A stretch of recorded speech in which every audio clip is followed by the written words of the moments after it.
सूत्र भाष्य कृतौ वंदे भगवन्तौ पुनः पुनः ईश्वरो गुरुरात्मेति मूर्ति भेद विभागिने व्योमवद्व्याप्तदेहाय दक्षिणामूर्तये नमः। ओम सदाशिवसमारम्भाम् शंकराचार्यमध्यमाम् अस्मदाचार्यपर्यन्ताम् वंदे।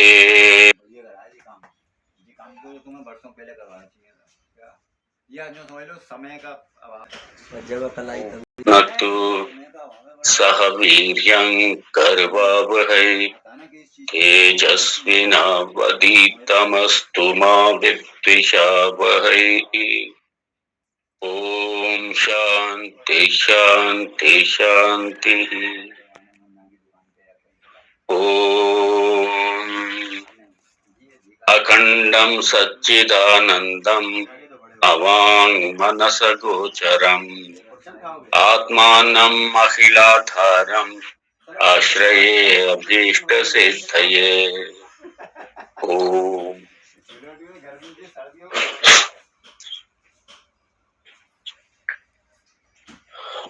मंत्र है 24, 24वां श्लोक।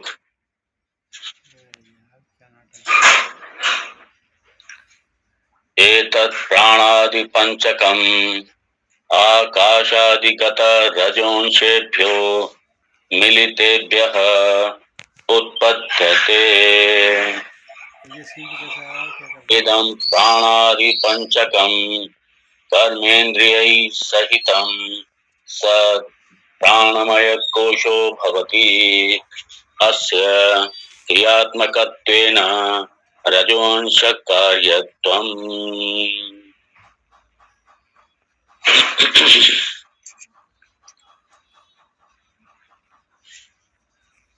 प्राणमय कोश।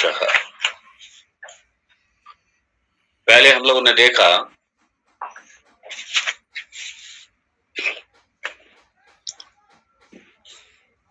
कि प्राणमय कोश है, इसका कारण क्या है या इसकी उत्पत्ति कहां से हुई। बड़ा सीधा सा सिंपल सा है। जो सूक्ष्म पंचभूत हैं, उन सूक्ष्म पंचभूतों के रजस अंश से ये प्राण की उत्पत्ति हुई। और चूंकि रज का स्वभाव क्या है, रज का स्वभाव है कर्म। रज का स्वभाव है कर्म, क्रिया शक्ति। रजस मतलब ये क्रिया शक्ति, माया की क्रिया शक्ति। और माया क्या है, प्रभु की शक्ति। तो जो क्रिया है, जहां भी क्रिया है, कर्म है, वो सारा किसका है, रजस का, रजस का परिणाम। और प्राण की उत्पत्ति पंच जो सूक्ष्म महाभूत हैं, उनके द्वारा, उनके रजस अंश से प्राण की उत्पत्ति हुई। इसलिए प्राण क्या है, ये शक्ति स्वरूप है। प्राण शक्ति स्वरूप है। और प्राण की शक्ति से ही इंद्रियां, कर्मेंद्रियां सक्रिय होती। प्राण की यदि ऊर्जा ना मिले कर्मेंद्रियों को, ये शक्ति ना मिले, तो ये इंद्रियां काम नहीं कर सकती। तो कर्मेंद्रिया मतलब ये कर्म, ये कर्म करने वाली है, कर्म प्रधान है सारी है। और ये करेंगी कर्म कहां से, बिना प्राण शक्ति के ये कर्म नहीं कर सकती। तो इसीलिए कहा कि जो प्राण का जो कार्य है वो क्या है? एनर्जी, शक्ति को उत्पन्न करना। किसके लिए? इंद्रियों के सपोर्ट के लिए। इंद्रियां हमारी, कर्मेंद्रियां हमारी, ये अच्छा कर्मेंद्रियां हमारी, ये पांचों कर्मेंद्रियां लीजिए। वाक पाणी है, वाक पाणी पाद वायु उपस्थ, ये पांचों कर्मेंद्रियां, ये पांचों कर्मेंद्रियां सक्रिय किससे होती हैं? प्राण की शक्ति से। इसीलिए जब कर्मेंद्रियां हमारी सक्रिय नहीं होती, कर्मेंद्रियों से ऊर्जा चली जाती है, तो फिर प्राण उपासना। क्यों प्राण उपासना? प्राण भी देव है, ये इसकी कृपा चाहिए इसकी। और जब कई बार प्राण रूठ जाता है, हमारा प्राण देव, प्राण देव मतलब ये वायुदेव हमारे रूठ गए हैं, तो हमारी इंद्रियां तो हैं लेकिन काम ही नहीं कर रहे। इंद्रियों का बल चला गया, मतलब प्राण शक्ति चली गई, ऊर्जा चली गई। इसलिए प्राण उपासना, ताकि हमारी ये इंद्रियां हमारी सही तरीके से, कर्मेंद्रिय हमारी सही तरीके से कार्य करें, सही तरीके से ऊर्जावान बने। क्योंकि जो कर्म है ये किस पर आश्रित है? ये ऊर्जा पर आश्रित है। भीतर की ऊर्जा ही नहीं है, कर्म करेंगी कहां से इंद्रियां?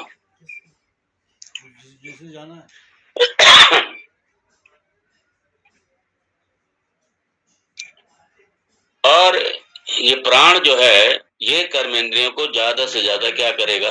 सपोर्ट करेगा। इसी के सपोर्ट से कर्मेंद्रियां अपना कर्म करती हैं।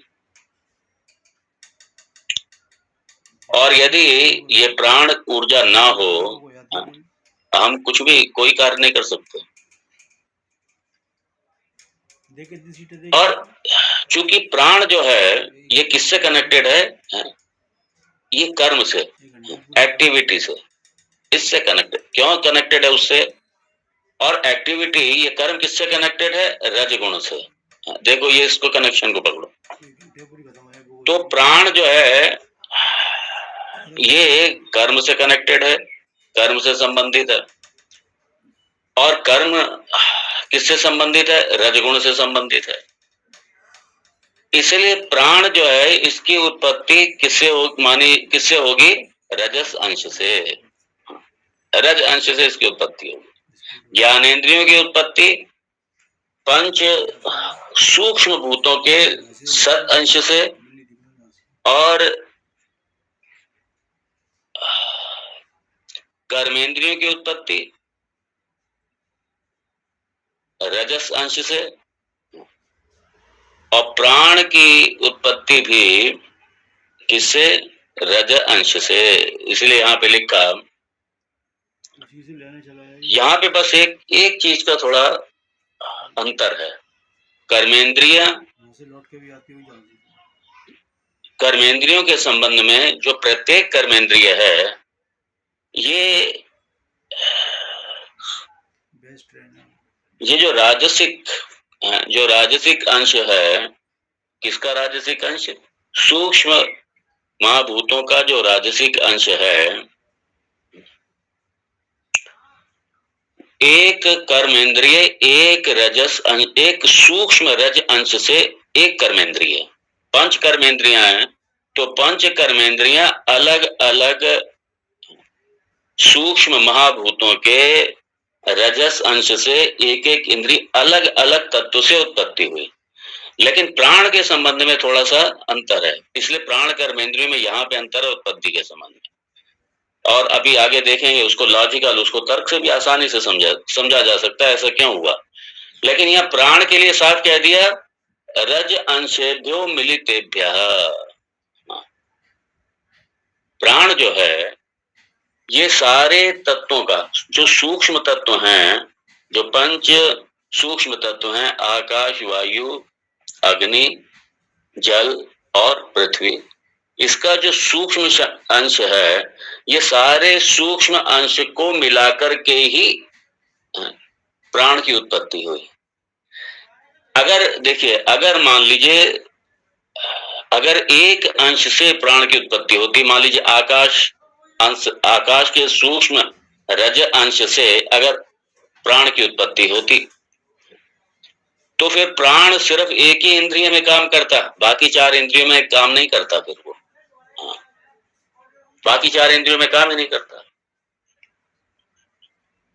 तो चूंकि प्राण मिलितेभ्यः रज अंशेभ्यो मिलितेभ्यः आकाशादिगत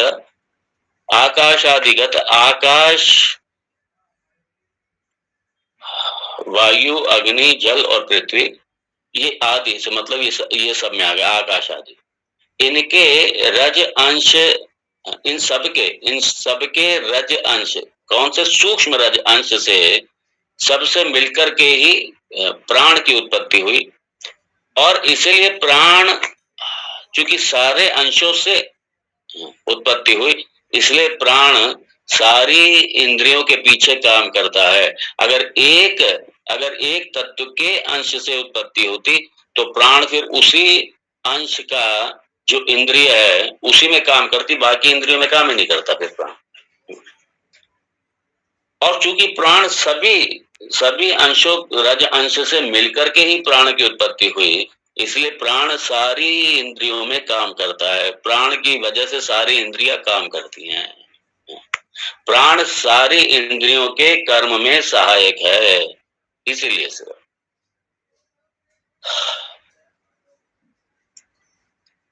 और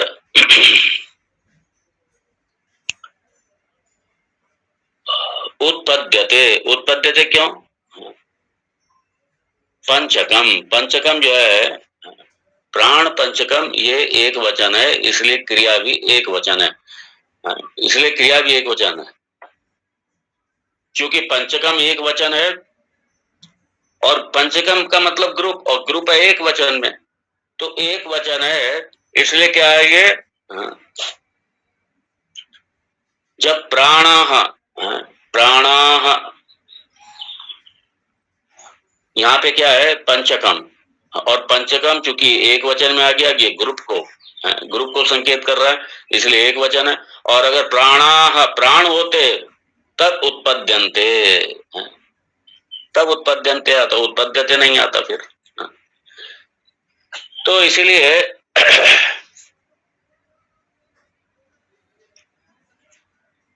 अब यहाँ पे प्राणमय कोश, इदं प्राणादि पंचकम कर्मेन्द्रियैः सहितं सत् प्राणमय कोशः भवति। प्राणमय कोश, प्राणादि पंचकम, पंच प्राण, कर्मेंद्रिय सहितम, कर्मेंद्रियों के साथ में ये जो पंच प्राण हैं, इन पंच प्राणों में आप उप प्राण को भी सम्मिलित कर लीजिए, उपप्राण और प्राण इस सबको सम्मिलित कर लीजिए। तो ये सब जो है कर्मेंद्रियों के साथ मिला करके ही ये क्या कहलाता है, प्राणमय कोशः। और कर्मेंद्रिय कौन सी, यही वाक, पाणी, पाद, पायु, उपस्थ, ये हमारे हाथ हैं, हमारी ये टांगे हैं, हमारी ये हमारा वाग इंद्रिय है, कर्मेंद्रिय है ना। यहाँ पे वाग जो है दोनों में आते हैं, कर्मेंद्रिय भी है और ज्ञानेन्द्रिय भी है। जब स्वाद का जहां पर आएगा वो तो वहां पे ज्ञानेन्द्रिय, और जहां पर ये बोलने का लपर की बात आएगी तो ये कर्मेंद्रिय। तो कर्मेंद्रिय वाग हमारे हाथ, और फिर इससे अच्छी तरह समझना, ये जो हाथ पैर हैं ये इंद्रियों का स्थान है, ये इंद्रियां नहीं है। इंद्रियों की गोलकम, वेदांत में इसे कहते हैं गोलकम, इनका इंद्रियों का स्थान। और इंद्रिय क्या है, इन हाथों की शक्ति, वाक की शक्ति, इंद्रियों की शक्ति, हमारे पैरों की शक्ति। पैर हैं, कई बार देख रहे हैं कि पैर हैं लेकिन चल नहीं पाते, क्यों? क्योंकि एनर्जी नहीं है। इंद्रिय ही नहीं है, पैर देखने में तो नजर आ रहे हैं, अर्थात इंद्रियों का स्थान तो सही लग रहा है, लेकिन चल नहीं रहा, काम नहीं कर रहा, हाथ काम नहीं कर रहे, वाक काम नहीं कर रहे, बोल नहीं सकते। तो ये सारा ये इसलिए हमारे शास्त्र में ये बड़ा इसका बड़ा महत्व है। इसलिए ये जब हमारी उपासना यज्ञ आदि उपासना जो कर्म करते हैं, तो उसमें हम सारे देवताओं को बाकायदा आहुति देते हैं, प्रसन्न करने के लिए इनको, ताकि ये इंद्रो इन इन इन इन देवताओं की कृपा बनी रहे, हमारे साथ साथ सारे समाज पर कृपा बने रहे, सारी मानवता पर कृपा बनी रहे, सारी सृष्टि पर कृपा बनी रहे। इसलिए ये उपासनाएं, उपासना उप मतलब क्या, समीपे, आसन मतलब आपका रहना, अपने देवताओं के समीप रहना मतलब क्या, अपने अपने मन में देवताओं को आवाहित करके और उन पर मेडिटेशन, उन पर ध्यान, ये हो गया आपका, ये आपका ध्यान हो गया, आपकी उपासना हो गई। और अगर यज्ञादि कर्म के द्वारा हम करते हैं तो हमारा यज्ञादि कर्म हमारा हो गया, तो कर्म प्लस उपासना। इसलिए कर्म में, सारे कर्मों में उपासनाएं भी हैं, लेकिन उपासनाओं पे ज्यादा ध्यान नहीं दे पाते। कई बार अनुष्ठान आदि होते हैं तो उपासनाओं पे ध्यान नहीं दे पाते। उपासना मतलब मेडिटेशन, उपासना मतलब मेडिटेशन, ये मानसिक क्रिया है, मानसिक कर्म है। अब तो ये मेडिटेशन एक पता नहीं, एक रोमांटिसिज्म है, ये एक मेडिटेशन रोमांटिसिज्म, जिसको मेडिटेशन करते हैं और मेडिटेशन क्या करते हैं पता ही नहीं है, मेडिटेशन क्या है पता ही नहीं। वैरायटीज और हैं बहुत से, मेडिटेशन बहुत से, लेकिन वहां पे मिस्टेक कहां पे होती है, समझते बस मेडिटेशन करेंगे बस हम ईश्वर को रियलाइज कर लेंगे, self realisation through meditation, meditation से आत्म साक्षात्कार, मेडिटेशन से भगवत प्राप्ति, ईश्वर प्राप्ति। अरे मेडिटेशन मात्र से भगवत प्राप्ति नहीं होती, मेडिटेशन तो सिर्फ आपके मन को शांत करने के लिए, मन को स्थिर करने के लिए, बस यही मेडिटेशन का रोल है।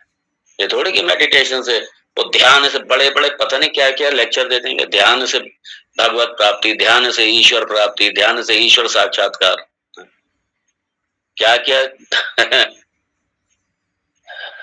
ध्यान से अज्ञान की निवृत्ति नहीं होती है, ये ध्यान रखिएगा।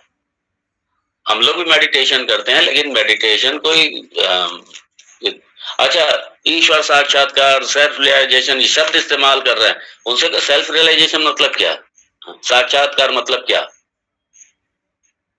क्या साक्षात्कार मतलब, क्या मेडिटेशन से क्या साक्षात्कार, ध्यान से क्या साक्षात्कार का मतलब क्या, जरा ये तो स्पष्ट करो भाई, क्या साक्षात्कार,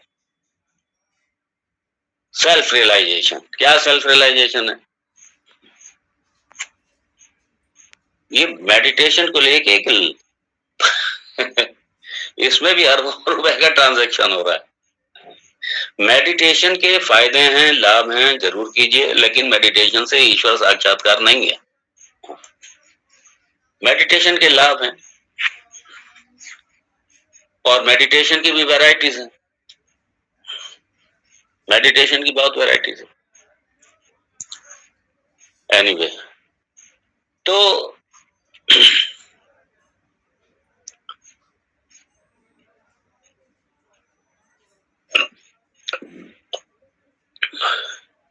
प्राणमय कोशः,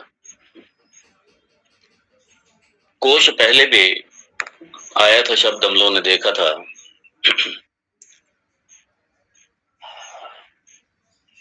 कोश मतलब ये कोशवत, कोश ये नहीं कि एक वो कोश है और उसमें क्या है, वो बंद है।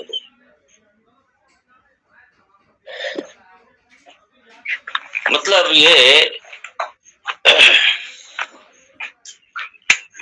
चूंकि आच्छादकत्वात् कोशः, आच्छादन कर देता है। ये किसका आच्छादन करता है? ये आत्म तत्व का आच्छादन कर देता है, ब्रह्म तत्व का आच्छादन कर देता है। आच्छादकत्वात् कोशः। और साथ में ये क्या करता है, ये इसका रोल क्या है? ये आत्म तत्व को आच्छादन कर लेता है, छुपा लेता है, ढक लेता है। और इसलिए इस प्राणमय कोश का, इसका दोनों में रोल है, दोनों में भूमिका है। ये प्रोटेक्ट भी करता है, किसको प्रोटेक्ट करता है? ये जीव को प्रोटेक्ट करता है।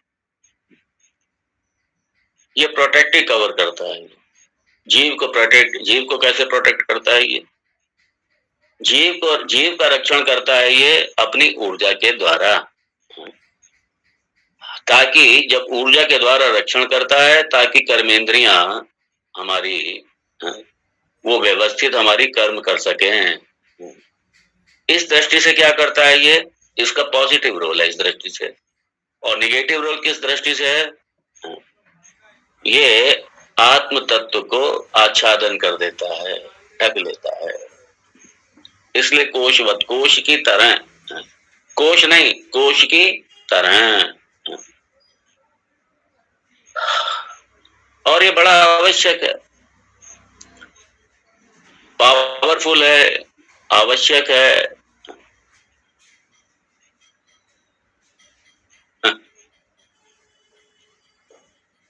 क्योंकि ये ढकता कैसे है? ये क्या करेगा? क्योंकि हमारा अध्यास, हमारा अध्यास सूक्ष्म शरीर, ये ढकना इसी तरीके से। हमारा जो अध्यास है वो सूक्ष्म शरीर के साथ है, और जैसे सूक्ष्म शरीर के साथ में एकात्म भाव हुआ, इसलिए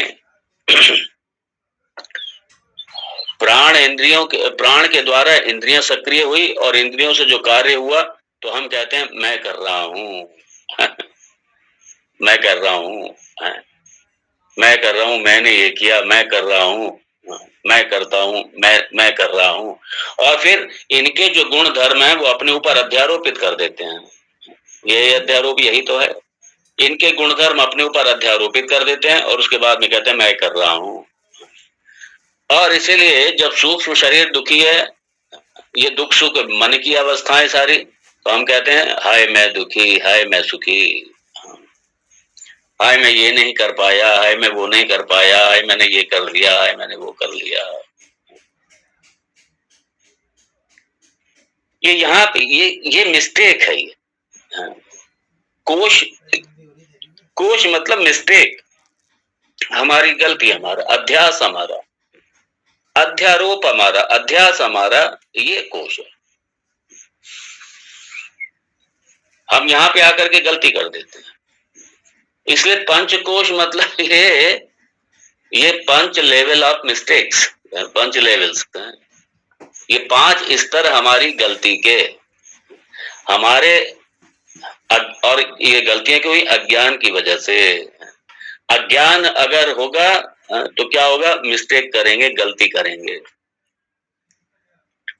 जैसे अज्ञान, रस्सी का अज्ञान था तो मिस्टेक हो गई। क्या मिस्टेक हुई? हमने गलती की। क्या की गलती? हमने सर्प समझ लिया, ये गलती करी, और उसके बाद में ही सारी समस्याएं हुई। ऐसे ही ये जो कोश, यहाँ पर आकर के हम क्या करते हैं? अध्यारोपित कर देते हैं अपने आप को इस पर, इसको अपने ऊपर, और खिचड़ी पका करके, यही अध्यास है, यही अध्यारोपण है। यही अध्यारोपित करके, इसके गुणधर्म अपने ऊपर अध्यारोपित करके, और फिर हम बन जाते हैं सारे कर्म वाले, फिर सारी समस्याओं वाले हम बन जाते हैं। तो इसलिए जैसे कोश आच्छादित कर देता है, जैसे कोश मयान, कोश मतलब जैसे तलवार की मयान, ये कोश, तलवार अंदर चली गई, कोश हो गया। तो इसलिए कोश इसी तरीके से कोशवत, ये मत समझ लेना कि ये 5 कोश हैं तो जैसे कोश, ये कोश में क्या किया, कोश ने अंदर इसको सबको ढक लिया कोश। ये इस तरीके से मत समझ लेना इसको। यहाँ पे मतलब 5 लेवल हमारे मिस्टेक के हो जाते हैं, हम गलती कर देते हैं। इसलिए कोश की तरह क्योंकि आच्छादित कर दिया, दिखाना बंद कर दिया, जैसे मयान तलवार को दिखाना बंद कर देती है। तो ऐसे यहाँ पे क्या किया, इस कोश से, इस प्राणमय कोश के साथ में हमारा अध्यास हुआ, ये अध्यारोपण हुआ यहाँ पे, और अध्यारोपण के बाद में क्या हुआ, मिस्टेक हुई, गलतियां हुई सब। फिर गलती, क्यों गलती हुई, अज्ञान की वजह से। तो जब तक अज्ञान की निवृत्ति नहीं होगी, ईश्वर साक्षात्कार मतलब यह है कि सब ईशावास्यम इदम सर्वम, ईशा, ये थोड़ी कि कहीं गुफा में बैठे जा करके, और गुफा में बैठे ध्यान के, और वहां उसके बाद हमें ईश्वर का साक्षात्कार हो गया। कई बार ये कहते मिल जाएंगे, अरे हमारे गुरुजी ने हिमालय की फलानी गुफा में बाहर इतनी दिनों तक तपस्या करी, बहुत दिनों तक गुफा में रहे, बाहर नहीं निकले, और उसके बाद फिर उन्हें ईश्वर का साक्षात्कार हो गया।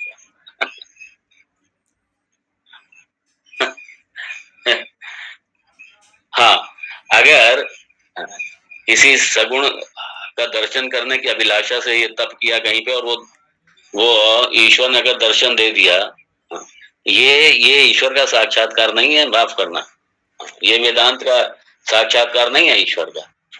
वेदांत का साक्षात्कार तो ये ज्ञान है, ब्रह्म ज्ञान है, आत्म ज्ञान। और क्या ज्ञान है, अहम ब्रह्मास्मि और इदम सर्वम ब्रह्ममयम। ये जो ज्ञान है ये साक्षात्कार है। और ये किससे होगा, ये इसी वेदांत के श्रवण मनन निधिध्यासन से होगा। अज्ञान की निवृत्ति ज्ञान से होगी, जब तक अज्ञान की निवृत्ति नहीं होगी, क्योंकि ये सारा क्या है, ये है तो सारा ब्रह्म हमारे सामने, लेकिन हमें जगत के रूप में दिखाई दे रहा है। और जिस दिन ये जगत दिखना बंद हो जाए, अर्थात इस विद्या से जब ये जान ले कि ये सब ब्रह्म ही है और मैं भी ब्रह्म ही हूं, ब्रह्म के अतिरिक्त दूसरा कुछ है ही नहीं, ये साक्षात्कार है।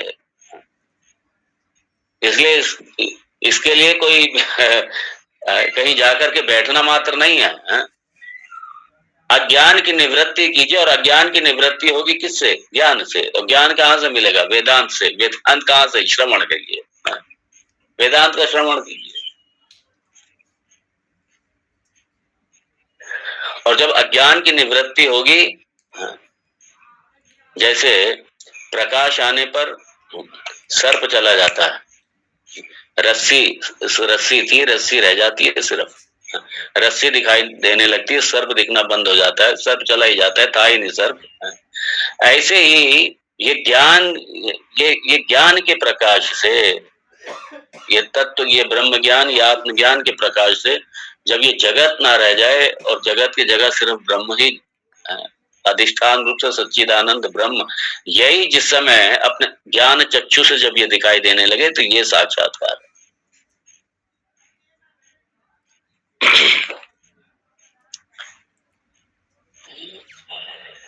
इसीलिए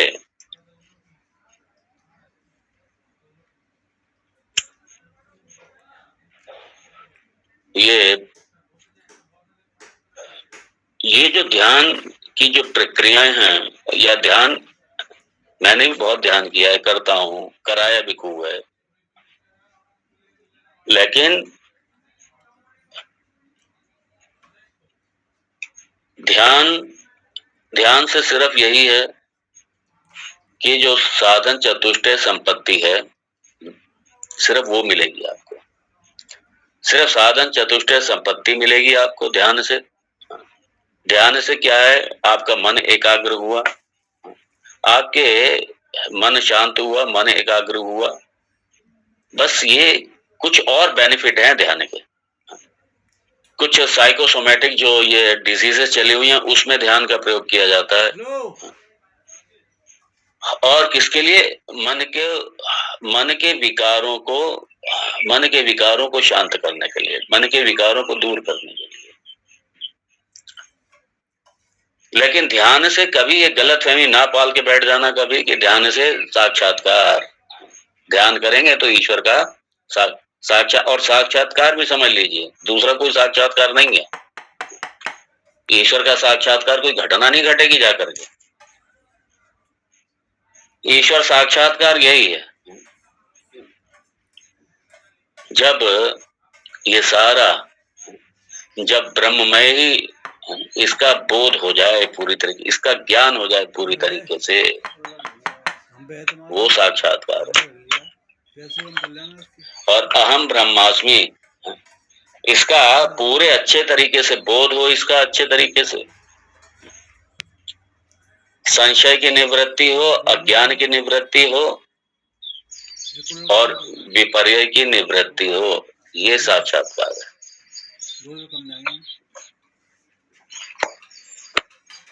इसलिए जो शास्त्र में कर्म अनुष्ठान आदि के बाद में जो उपासना है, जो मेडिटेशन बताए, उपासना मतलब मेडिटेशन, जो उपासनाएं बताई जाती हैं, और मेडिटेशन मतलब मानसिक कर्म, ये मानसिक क्रिया है, ये मानसिक क्रिया है। और कर्म जो है उसमें आपका कर्मेंद्रियां और मन, ये सब उसमें सम्मिलित रहता है। और उपासना में या मेडिटेशन में वो सिर्फ आपका मन, आपकी कर्मेंद्रियां उसमें सक्रिय नहीं होती, आप, वो सिर्फ एक मानसिक क्रिया ही है, वो सिर्फ वो मानसिक कर्म है वो।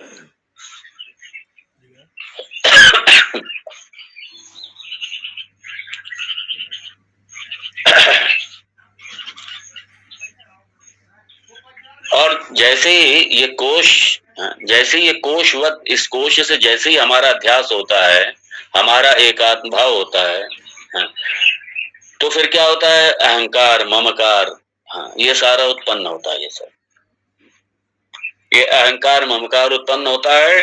और इसी अहंकार ममकार को लेकर के ही हम अपना सारा जीवन व्यस्त रहते हैं सारा। इसलिए ये कोश है, ये कोशवत है ये, क्योंकि इसने क्या किया, आच्छादित कर दिया, और इससे हमारा अध्यास हो गया, इसमें हमारा एकात्म भाव हो गया। तो हम भी क्या करते हैं, हम भी यही समझते हैं कि बस अब मैं करता हूं। आप कहेंगे नहीं नहीं नहीं, ठीक है, मैं भगवान को बीच में ले आता हूं। इसलिए कई बार ये अहंकार और ममकार को गलाने के लिए कई बार ईश्वर का सहारा लिया जाता है। ईश्वर कर रहा है, क्योंकि ईश्वर की शक्ति है, ईश्वर का दिया सब कुछ है, इसलिए सब ईश्वर कर रहा है। तो यहाँ पे आकर के अहंकार गलता है थोड़ा सा, लेकिन ये ज्ञान नहीं है, ये ज्ञान नहीं है।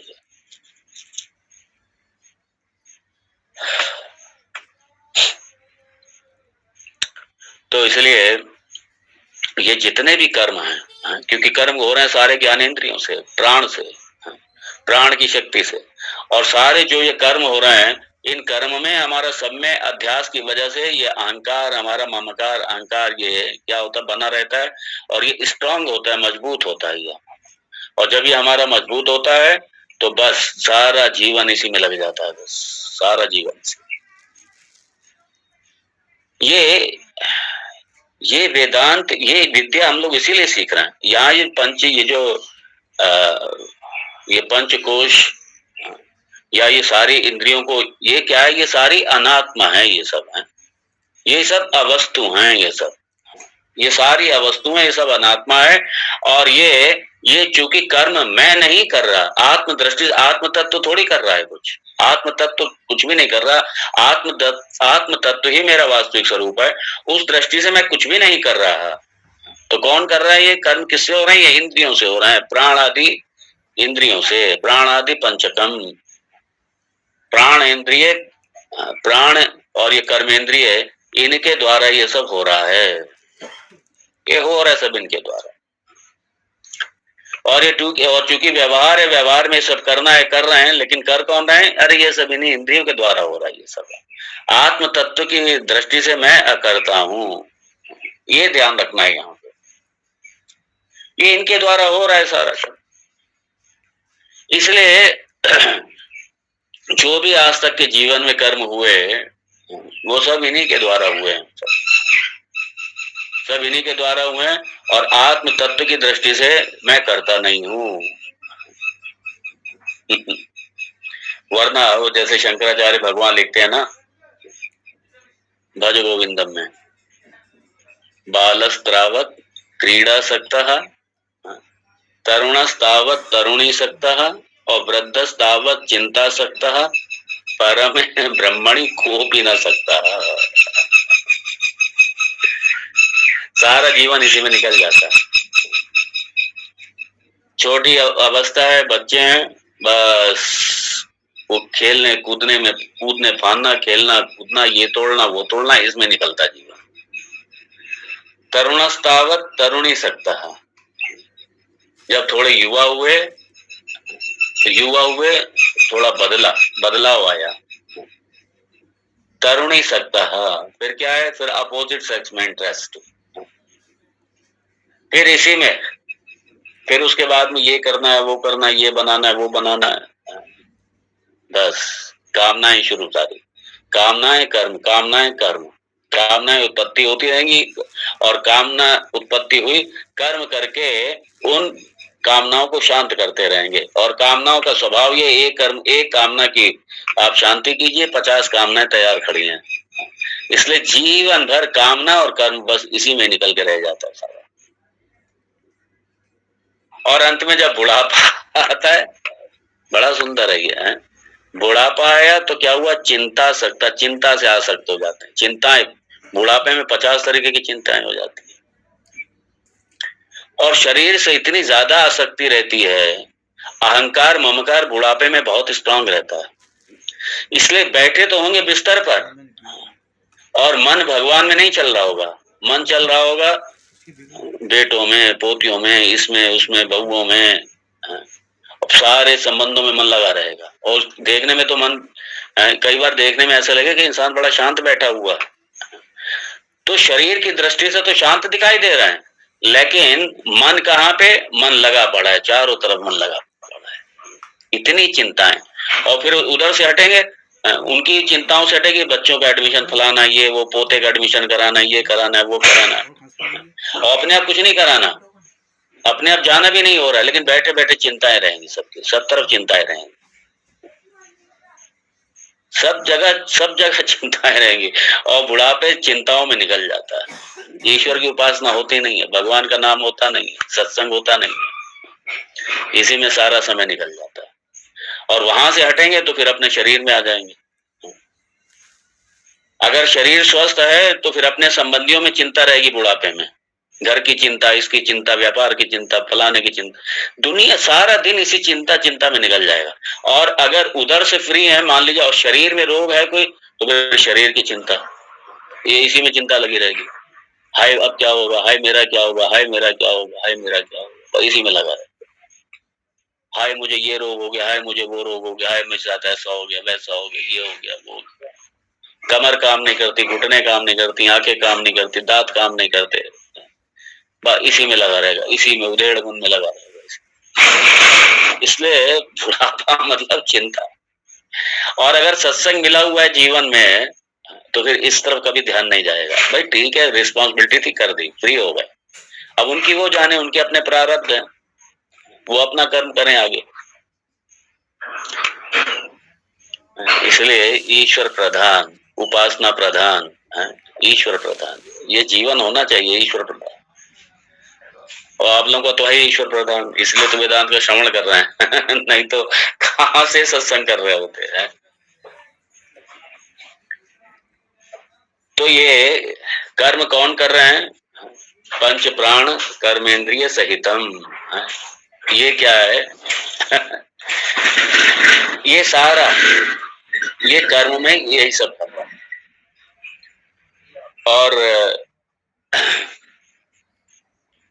और चूंकि कोशवत आच्छादकत्वात् कोशः, इसलिए ये प्राणमय कोशः, प्राणमय कोशः भवति, इसी में लगे रहते हैं सारा समय। और इसलिए कई बार क्या होता है, ये भी एक तरीके का ये कई बार ये नशा सा हो जाता है, शांत नहीं बैठेंगे, क्योंकि सारा जीवन कर्म किया है और बुढ़ापे में भी शांत नहीं बैठे, लगे रहेंगे इधर उधर सब चारों तरफ। इसलिए सत्संग जरूरी है। और सत्संग जरूरी है जब जीवन की दिशा मिल जाती है, जीवन का एक मार्गदर्शन मिल जाता है, पता चलता है कि अब मेरे को ओल्ड एज में मुझे करना क्या है, ये स्पष्टता रहती है। नहीं तो ओल्ड एज में भी लगा रहता है बस काम और कर्म, बस इसी में लगे रहते हैं। इसी में पूरा जीवन, बुढ़ापा भी इसी में निकल जाता है। क्योंकि जीवन में कभी जब सत्संग नहीं मिलता तो फिर इससे बुढ़ापा भी ऐसे निकल जाता है। और अगर ये कोई काम करना नहीं होगा तो फिर क्या होगा, फिर लड़ेंगे बैठ करके, बच्चों से लड़ेंगे उनके काम में बाधा डालेंगे तुमने ऐसा नहीं किया, तुम्हें ऐसा करना चाहिए था, तुमने ये क्यों किया, तुमने वो किया, इसी में लगे रहेंगे सारा। तो हस्तक्षेप, हर मामले में हस्तक्षेप फिर वो दोनों बाप बेटे लड़ेंगे आपस में, फिर बच्चों के साथ में झगड़ा होगा, फिर इसी तरीके से दिन निकल जाता है, लड़ते झगड़ते तो दिन निकल जाता है ये सारा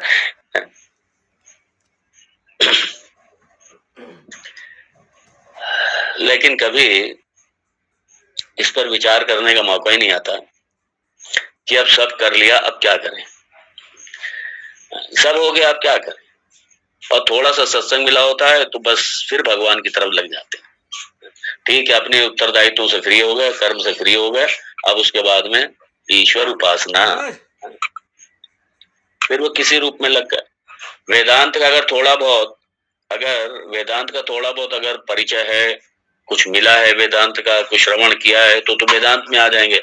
नहीं तो ठीक है, कम से कम कुछ पूजा भक्ति उपासना अपना ईश्वर के अपना लगे रहेंगे, किसी तरीके से ईश्वर में लग जाते हैं। ये तब होता है जब सत्संग मिलता है, वरना ऐसे ही निकल जाता है कर्म में। और कर्म के लिए कौन है ये कर्मेंद्रिया, और कर्मेंद्रिया किस पर है, ये प्राण शक्ति पर है। इसलिए प्राण, और ये कर कौन रहा है, प्राण और कर्मेंद्र ये कर्म कर रहे हैं।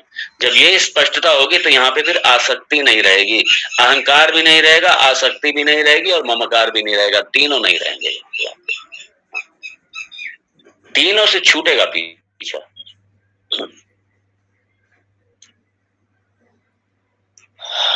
और इसलिए आगे कहा अस्य क्रियात्मकत्वेन,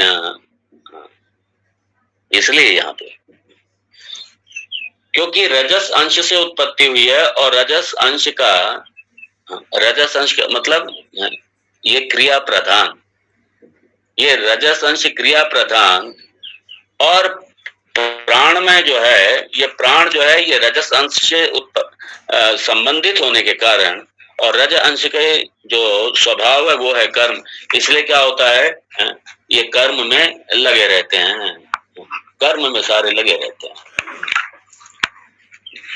और ये पहले ही कह दिया था, ये सत अंश ज्ञान प्रधान, इच्छा शक्ति, ज्ञान शक्ति, इच्छा शक्ति, रजस अंश ये कर्म प्रधान क्रिया शक्ति, और तम अंश ये आलस्य निद्रा प्रधानम, बस बैठे रहो, कुछ नहीं करना, तम प्रधान। और इसलिए जब रज अंश का बहुत प्रभाव रहता है, जब क्या, जैसे कुछ लोग क्या होता है कि ये शराब के आदी हो जाते हैं तो उन्हें शराब चाहिए, कुछ नशे के आदी हो जाते हैं, उन्हें चाहिए। ऐसे ही क्या है कि कुछ लोग ये कर्म के आदी हो जाते हैं, वो बिना कर्म के रह ही नहीं पाते, उन्हें कुछ ना कुछ करना ही करना है। अगर कहीं रचनात्मक नहीं मिलेगा तो विध्वंसात्मक करेंगे, फिर कुछ ना कुछ गड़बड़ करते रहेंगे।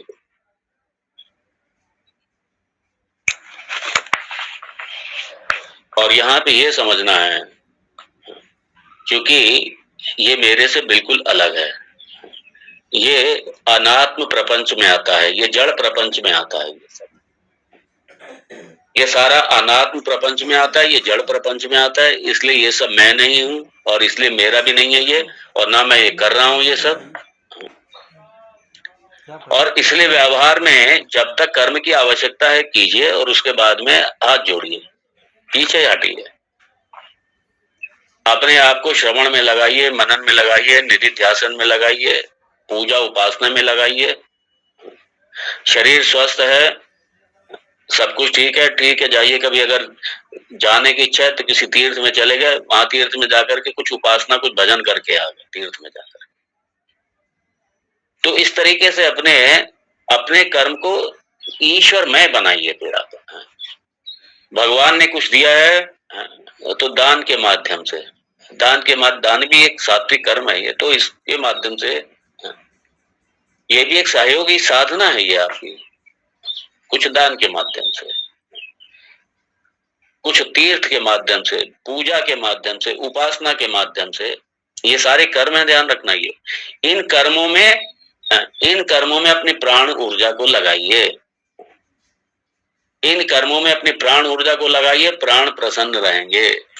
क्यों? प्राण देव हैं, और प्राण देव को जब लगा दिया किसमें? ईश्वर कर्म में लगा दिया, ईश्वर के साथ जोड़ दिया, प्राण प्रसन्न हो। इसलिए देव हमारे प्रसन्न होते हैं। जब हम ईश्वर संबंधी कोई भी कार्य करते हैं तो हमारे देव प्रसन्न होते हैं, हम पे कृपा करते हैं हमको।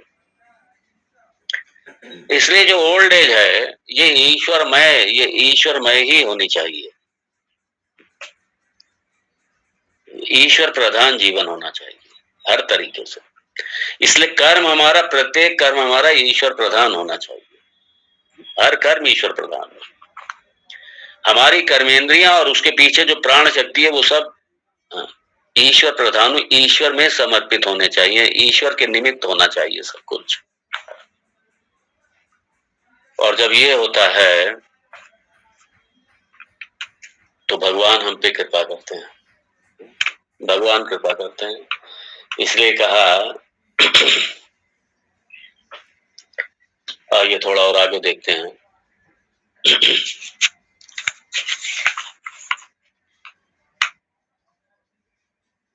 अस्य क्रियात्मकत्वेन रज अंश कार्यत्वम।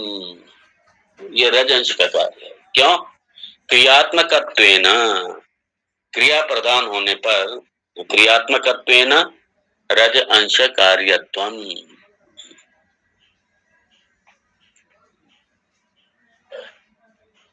ये सारा किसका कार्य है? रजगुण का। जो रजगुण अंश है किसका? सारे पंच जो सूक्ष्म महाभूत हैं उन सब का जो रज अंश है वो सारा रज अंश का ही कार्य है। क्रियात्मकत्वेन, क्योंकि कर्मेंद्रिय मतलब कर्म, कर्मेंद्रिय मतलब कर्म, तो और कर्म मतलब रज अंश।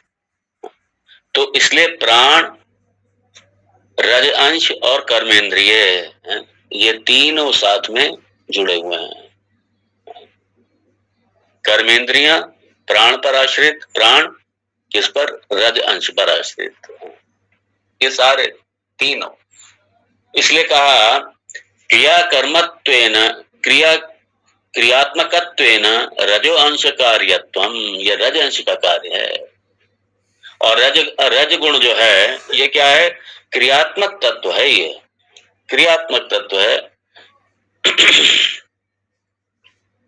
आइए अगला देखें, 25वां मंत्र। एतेषु कोशेषु मध्ये विज्ञानमयः ज्ञान शक्तिमान कर्तृरूपः मनोमय इच्छा शक्तिमान करण रूपः प्राणमयः क्रिया शक्तिमान कार्य रूपः योग्यन्त्वात् एवं एतेषां विभागः इति वर्णयन्ति। एतत् कोशत्रयं मिलितं सत् सूक्ष्म शरीरम इति उच्यते। बहुत सुंदर है ये पोर्शन। ये क्यों हम लोग श्रवण क्यों कर रहे हैं? ये क्यों श्रवण कर रहे हैं? इसलिए श्रवण कर रहे हैं क्योंकि ये आत्म अनात्म का ये साथ साथ विवेक भी चल रहा है। ये सारा अनात्म प्रपंच, अभी ये सब अनात्म प्रपंच ही चल रहा है ये सब। ये इसलिए ताकि मेरी यहाँ से जो मेरा मैंपना है जो हटे यहाँ से। ये जो अध्यास है, अभी अपवाद आएगा, अभी तो अध्यास चल रहा है, अध्यारोपण चल रहा है, अपवाद होगा इसका, निगेशन होगा इसका। तो आप अभी साथ साथ समझते चलिए इसको कि ये चाहे मनोमय कोश है, विज्ञानमय कोश है या प्राणमय कोश है, और ये तीनों ही एतत् कोशत्रयं मिलितं सत सूक्ष्म शरीरम इति उच्यते। सूक्ष्म शरीर क्या है, यहाँ पे उसको परिभाषित किया अच्छे तरीके से।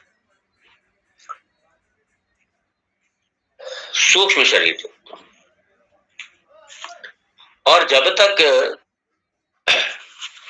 ये स्पष्टता नहीं होगी तब तक अपने इस अध्यास पर एकात्म भाव जो हमने अपने ये इन सबको मैं मान के रखा है, मेरा मान के रखा है, ये जब तक हम इसको समझेंगे नहीं तब तक इससे मैं पना हटेगा ही नहीं।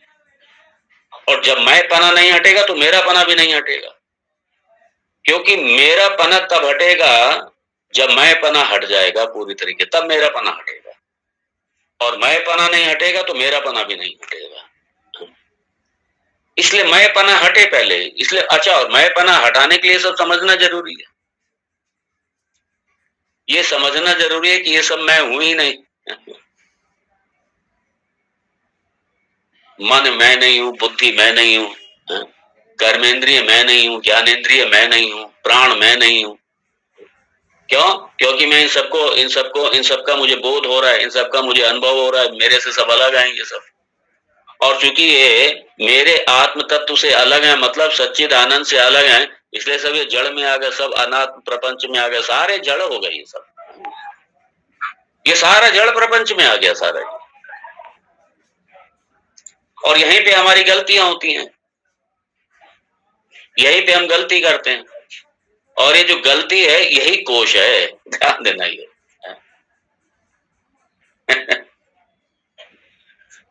यहाँ पे हम गलतियां करते हैं, और कब से गलतियां करते चले आ रहे हैं? अनादिकाल से गलतियां करते चले आ रहे हैं। इन्हीं गलतियों पर प्रहार हो रहा है, किस लिए? ताकि ये सब हम है ही नहीं, ना तो मैं हूं ना ये मेरा है ये सब। और जिसका अपने से अलग बोध होता है वो सब क्या है? वो सारा जड़वत है, सारा जड़ प्रपंच है वो सारा।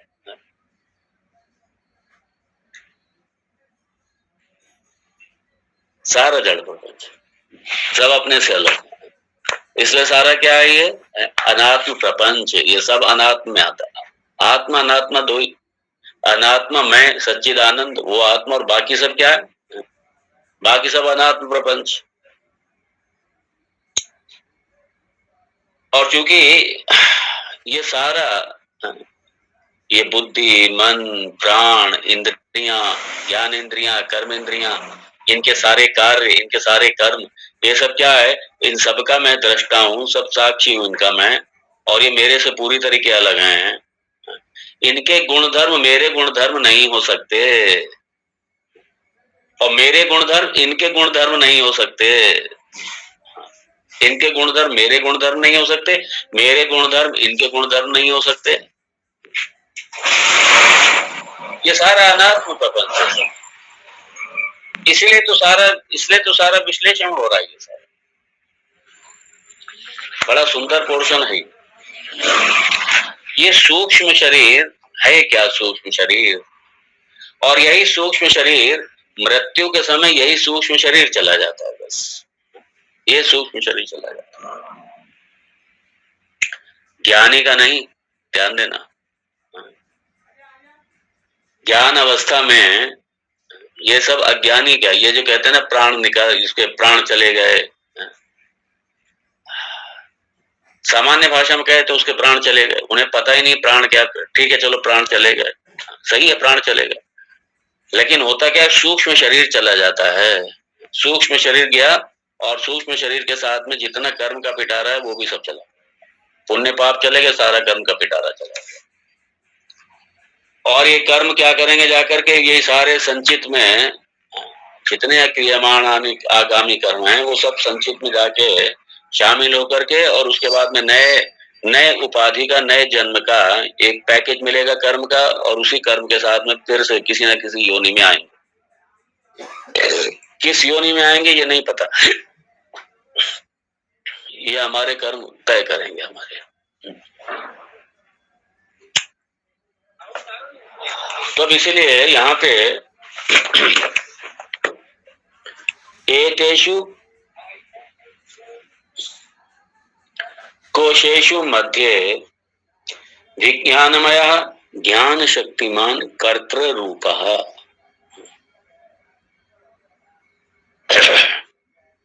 अब तीनों को लेकर के वो चल रहे हैं यहाँ पे शास्त्रकार। विज्ञानमय, मनोमय और प्राणमय, तीनों कोश को लेकर के, तीनों के साथ में चल रहे हैं यहाँ पे, तीनों को यहाँ पे लेके चल रहा, और तीनों मिलाकर के ही ये सूक्ष्म शरीर।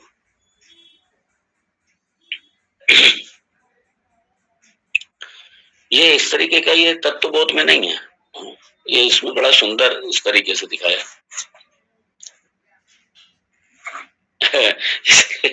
वेदांत सार में है? इस ग्रंथ में इसलिए सब कुछ है।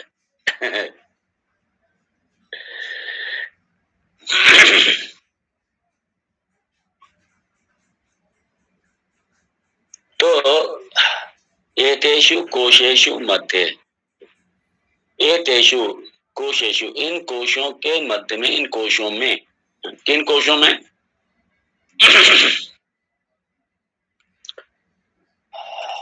ये जो पंच कोश हैं, उन पंच कोशों में ये तीन कोश यहाँ पर, और इन तीन कोशों में भी विज्ञानमय शक्तिमान कर्तृ रूपः।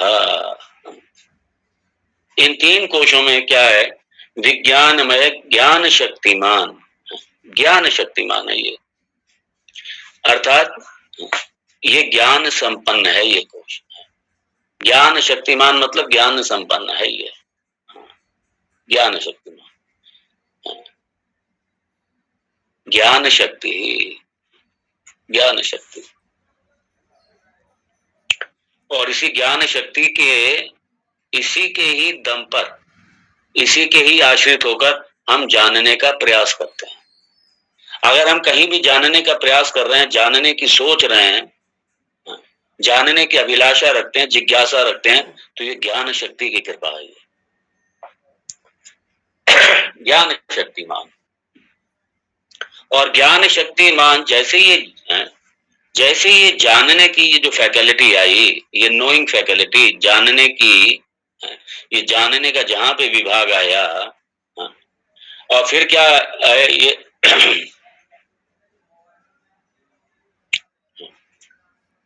ये क्या? ज्ञान शक्तिमान, इसलिए कर्तृ रूप, ज्ञान शक्तिमान, जानने की इच्छा से संपन्न। जैसे आपने जानने की इच्छा की तो आप जानने के कर्ता बन गए, इसलिए कहा कर्तृ रूप, जानने के आप कर्ता बन गए। ज्ञान शक्ति, और ये कौन है? ज्ञान, जानने की शक्ति मतलब क्या? विज्ञानमय कोश, ज्ञान शक्ति।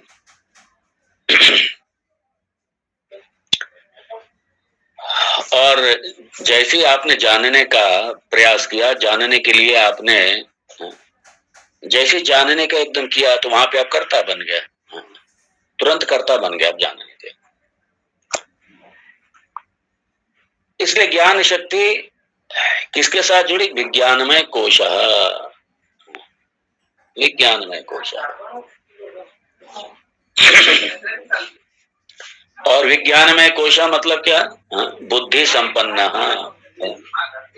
बुद्धि प्लस ज्ञानेन्द्रिय, ये विज्ञानमय कोशा।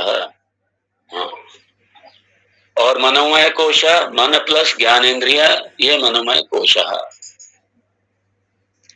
इसलिए कहा एतेषु कोशेषु मध्ये विज्ञानमय ज्ञान शक्तिमान कर्तृ रूपा। जो विज्ञानमय कोश है ये ज्ञान शक्तिमान है।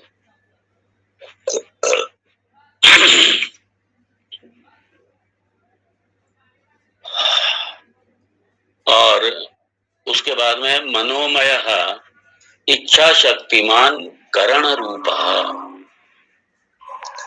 इसको देखेंगे। ये यहाँ पे क्या हम लोग ये देख चुके हैं, लेकिन यहाँ पे ये अच्छे तरीके से इन तीनों को मिला करके और ये एक सूक्ष्म शरीर को पूरी तरीके यहाँ परिभाषित किया है, तीनों को मिलाकर। हम लोग देखते रहेंगे, अभी तो ये पता नहीं कब तक चलेगा। वेदांत सार भी बड़ा सुंदर ग्रंथ है, इसलिए वेदांत सार में सब कुछ है। वेदांत सार अच्छे से श्रवण कर लिया, और मैं तो ये कहूंगा कि क्योंकि ये YouTube पे भी डाला जा रहा है, और आप लोग अब ये ठीक है, हो गया, अब उसके बाद में पता नहीं दोबारा तो होगा नहीं होगा, पता नहीं। तो आप लोग के पास रिकॉर्डिंग है ही, तो आप लोग जब भी समय मिले अपना श्रवण कीजिए अच्छे तरीके से। और ये फैसिलिटीज आजकल बहुत अच्छी है, YouTube के माध्यम से, अन्य चैनल के माध्यम से, सोशल मीडिया के माध्यम से, कि हम लोग ये रिकॉर्डिंग चूंकि अवेलेबल है इसलिए अपना सुन सकते हैं। इसलिए जब भी समय मिले तो अपना श्रवण कीजिए, और श्रवण बार बार श्रवण करना, बार बार श्रवण करना। उससे क्या होगा कि जाकर के अज्ञान की निवृत्ति इतनी आसान नहीं होती है कि एक बार श्रवण किया और चला गया, नहीं, क्योंकि अध्यास इतना गहरा है, अनादि काल से अध्यास चला रहा है। उस अज्ञान के पर्दे को तोड़ना जो अनादि काल से है, उसको बार बार श्रवण करना पड़ता है। हाँ, यदि हमारा अधिकारित्व हमारा पूर्ण है, यदि हम साधन चतुष्टय संपन्न अधिकारी और विरक्त हैं पूरी तरीके से, हर तरीके से, अपने देह से भी पूरी तरीके विरक्त हैं, तब तो आसान हो जाता है। वरना ये बार बार श्रवण करो इसका। और विरक्ति अगर चरम पर हो, मतलब अपने देह में पूरी तरीके आसक्ति खत्म हो गई हो, जगत से आसक्ति खत्म हो गई हो, एक बहुत सर्वोच्च कोटि के यदि साधक हैं, तब ये श्रवण से ही सिर्फ काम चल जाता है, तब श्रवण मात्र से काम चल जाता है। अन्यथा बार बार श्रवण कीजिए, बार बार इस पे मनन कीजिए, शंकाएं आएंगी। मनन मतलब है शंकाओं का समाधान। और जब शंका रहित आपका ज्ञान हो जाए, फिर ये बाद में विपरीत भावना, ये अध्यास सामने आएगा, ये शरीर में मैंपना, ये मेरापना, ये सब आएगा।